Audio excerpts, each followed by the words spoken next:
Well, here we go, folks. Episode 39.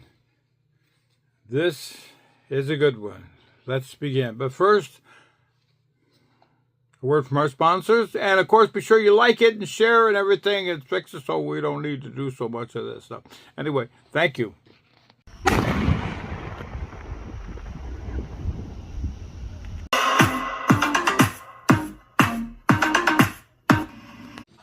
And now for the recap.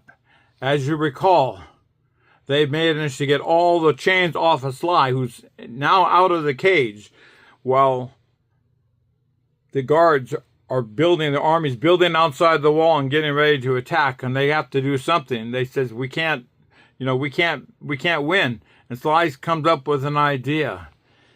He says, I know what we need to do. What do we need to do? I said, there's only one choice. We have to get this suppressant machine off my leg so I can have my power and superhero. So what are we going to do? How are we going to save not only showbiz, but save ourselves? And now, let's find out what they decide and what they do. Sly looks over to them, each one at a time. A peaceful smile.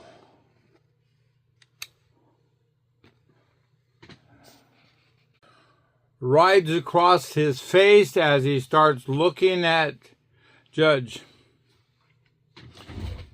It's quite simple, Judge.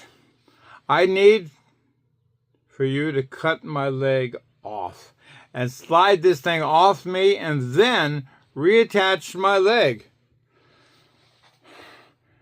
Judge is horrified at the notion as he protests loudly. No! Are you crazy? There has to be another way. Really? Says Sly in disbelief with unbelievable calmness. I'm open to suggestions. Marie shakes her head no as Bailey covers her mouth and utters softly, He's right, Judge. There is no other way. Judge wags his head and says, No. I'm a healer. I'm not a butcher. Sly speaks up and says, You're a police officer, Judge. You do what you have to do. There is no other way. Please, Judge, don't make me do it myself. Says Bailey with anxiety that has no other way. This is the only way to save us, after all. The Bible says it's better to lose a leg than your life. It doesn't say that, replies Judge snippetly. Maybe not exactly, but we both know what we have to do. Judge exhales and says in defeat, All right, I'm going to need a knife, a big one. This better work. Bailey and Marie look at each other baffled and says, Where? Sly speaks up and says, Check the guard's pocket. Even a pocket knife will do. Already did, says Marie, when we were looking for the keys. Judge looks around the room and sees his shield lying on the floor by the vent. He puts his hand out as his shield lifts itself up and flies to his arm like a falcon returning to its nest. Sly, I'm going to use the sharp ends of the shield. I'm going to try to slam it down in one motion. So hold still. Don't worry, Judge. I have faith in you, says Sly boldly with a brave but fearful sense of the inevitability. Marie and Bailey move over to Sly as he lies on the ground and puts his head on the lap of Bailey, and with Marie sitting next to them as well, stroking his hair to relax him. Sly inhales deeply and exhales and says, One more thing, Judge. After you do the deed and remove the unit from my leg, could you do me a favor? Sure. Make sure you reattach it, my leg. And I hate to be a one-eyed, one-legged superhero. You know what I mean? He says with a nervous, cordial laugh. Sly closes his eyes and begins to pray silently as Judge lifts his shield high in the air and with both hands, like an axe getting ready to come down on an old tree stump. With careful aim, he drives the sharp end of the shield downward to the ground with so much force it easily severs the leg off with one motion. Sly screams in agony and then quickly passes out. Judge remains focused and pulls the severed leg away from Sly and shakes the unit off his leg and kicks the device across the room. The blood is spurting out viciously everywhere as he begins to grab the severed leg, and with only his bare hands to work with, he pushes it back on the stump and begins to hopelessly rubbing it, hoping this actually works. He begins to feel the pain as the matrix begins to reset itself, moving back in time as the injured tissue begins to appear to be healing. Judge remains intensely focused and determined to heal him despite the pain intensely growing on him. Judge holds it in and fights the urge to scream, not wanting to alarm the others. The leg is healing as the skin in layers begins to come into bearing. "Look, Mom, he's wiggling his toes on both feet." She looks at Sly as he opens his eyes in relief. He slowly sits up as his color starts to return to normal. Judge is still drenched in blood as his completion begins to return as well. Judge continues to labor his breathing as his lab coat begins to return to its normal white. Sly sits up and says to Judge, "Now that wasn't so bad, was it?" Judge tiredly looks up and says softly, "Piece of cake, my friend. Piece of cake." And now this brings us to a new chapter. The name of the chapter is coming up. It's showtime. "Lover, check the monitors. Marie, give me a hand helping Sly to his feet," as Judge, while still holding his shield with his left forearm. Bailey moves over to the monitor and says, "They're coming. We're going to have some company real soon. I think there's about 20 soldiers outside waiting to be let in, and I think there's 10 more, maybe 10 more behind that. They seem to be organizing themselves into 3 groups." Sly tests his leg gingerly and with a measured step as he slowly stands and puts a little weight on it. Judge walks over to the guard and removes his nightstick from his belt. He walks back over to Sly, bends down, and wraps it around Sly's leg for additional support using some of Sly's torn clothing. "Just in case," says Judge with a half smile.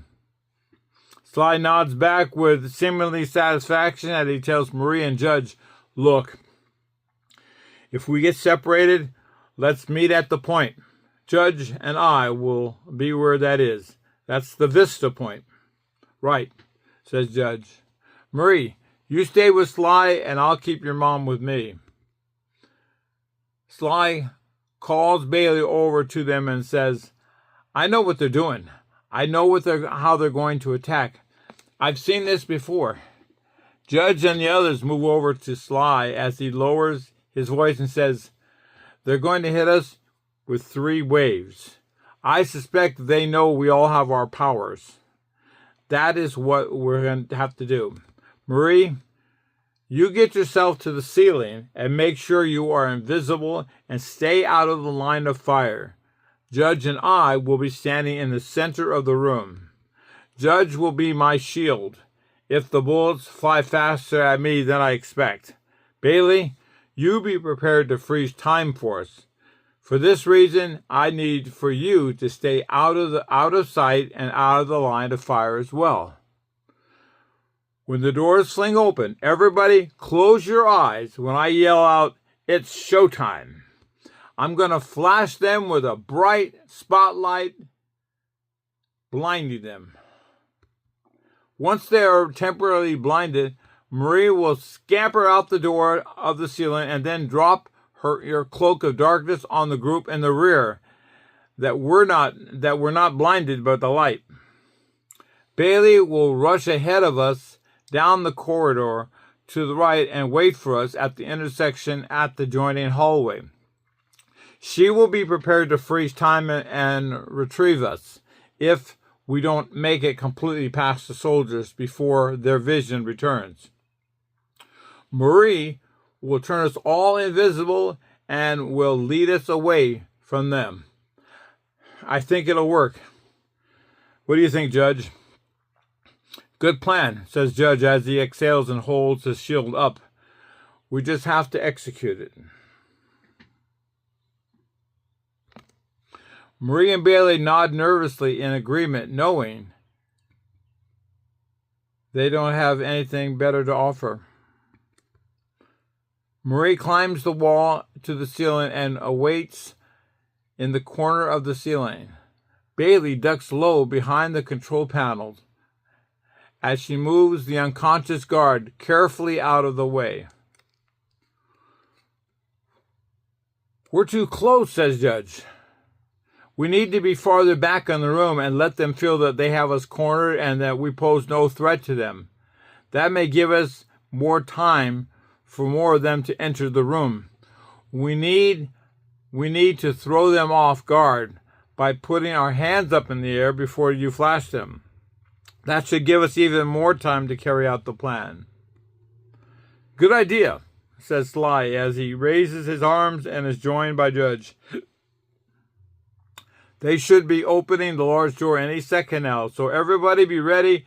Just make sure you stand behind me and my shield if they start shooting first, warns Judge to Sly. We'll get through this like we always have. Remember, we're the good guys, concludes Judge. Right, reaffirms Sly. Just in any case things don't work out as planned, I just want you to know it's been an honor. Save it, Sly. We're going to be okay, okay? Okay, Sly replies back warmly back to Judge. Suddenly, as if on cue, the door swings widely open with about 20 soldiers rushing in with guns aimed at them. Judge and Sly both hold their hands up and arms and yell out together, "Don't shoot! We surrender!" "Where are all the others?" shouts the commander of the other soldiers, spreading out over the room with guns aimed at the shadows. Judge looks over to Sly and whispers, "Wait a few more seconds." Sly nods that he understands and waits, while Marie the Eclipse exits the room like an invisible gecko on the ceiling and positions herself just behind a large group of soldiers. She positions herself in the corner of the ceiling and wall and remains invisible. "Look, I found one behind the desk," shouts one of the soldiers. Come out now," as Bailey slowly raises to her feet, embarrassed that she's been caught so quickly. Judge whispers to Sly, "Not yet." "Could I say something first?" asks Bailey. "Could we first have a little time out?" Poof! Time freezes, while everyone but her are frozen still like mannequins in a storefront window. She follows the instructions and runs out the room and down the hallway, passing the frozen soldiers to a dark spot where she was told to wait for them. After the 5 seconds passes, time resumes. The soldiers are suddenly thrown off by the sudden disappearance of her and are uncertain as to what to do next. The commander screams at Sly and Judge and demands, "Where did she go?" "Not yet," loudly orders Judge. "What do you mean, not yet?" demands the commander, as all point their weapons at the two. Sly, as Showbiz, has waited long enough and replies apologetically, "Don't mind me. What he really means is there's something special I need to tell you all." They all look dumbfounded at Sly, and he begins to shaking his hands as risk level, and with extended arms yells out, "It's showtime!" Judge closes his eyes as Sly blankets the room with a full burst of light that fills the air with screaming shoulders yelling, "My eyes! My eyes! I can't see anything!" Judge removes his shield from his pocket and quickly enlarges it to a 7-foot bulwark-type shield with Sly huddled closely to him for safety as they both rush forward through the scattered bullets while buzzing over a group of blind soldiers from the burst of light. Once they get past them, they run to the second group that had been immobilized by Marie's eclipsing power of a big dark cloud over them. Sly and Judge turn down the hall as a lost stray bullet manages to hit Sly in the left shoulder. Judge hears Sly react to the shot but continues to back away as he enlarges his shield for more cover. Suddenly, a third group of 10 soldiers emerge from behind Sly and Judge as they are ordered to stand down by the soldiers. Time freeze. Bailey runs over quickly from the other side of the room and pulls the weapons out of 8 of the soldiers as time resumes. The 8 are startled and bewildered with the sudden disappearance of their weapons from their hands. Bailey suddenly finds herself standing between them and 2 soldiers who still have their weapons, pointing at Judge and Sly. Judge reacts quickly as he lowers his shield, allowing his long invisible arms to come jettison forward, knocking their guns out of their hands in one motion.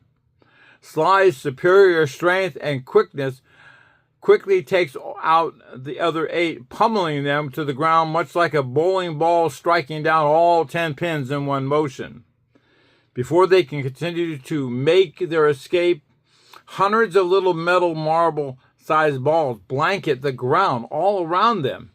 Bailey loses her footing and falls to the ground, striking her head and falling unconscious at the feet of her husband.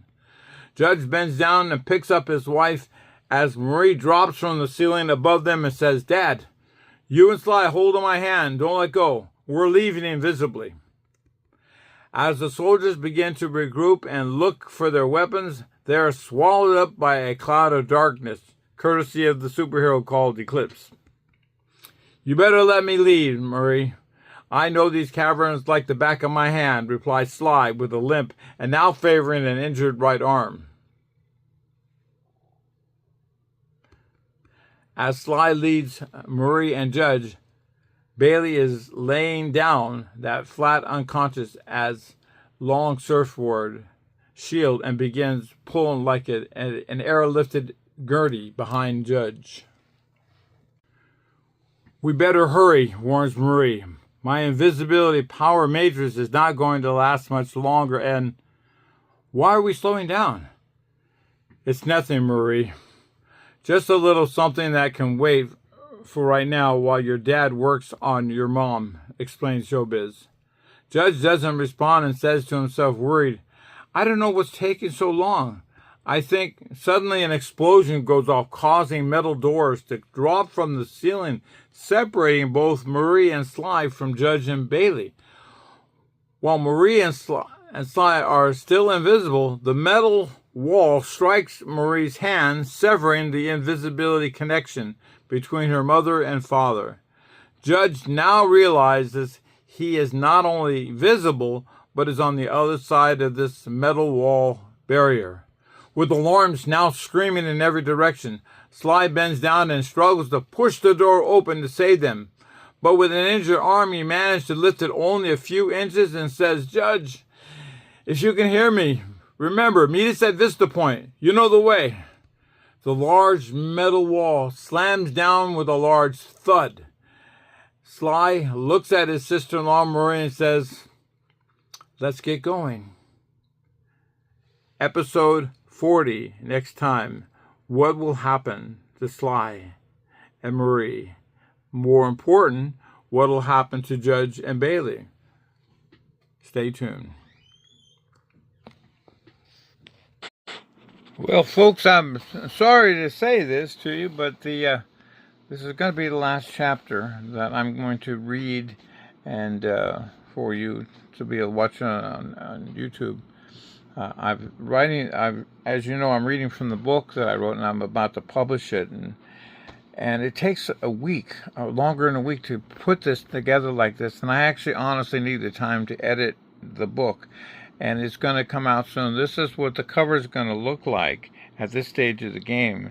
So you're going to see, and of course you've seen enough of it to find out what an exciting book it is.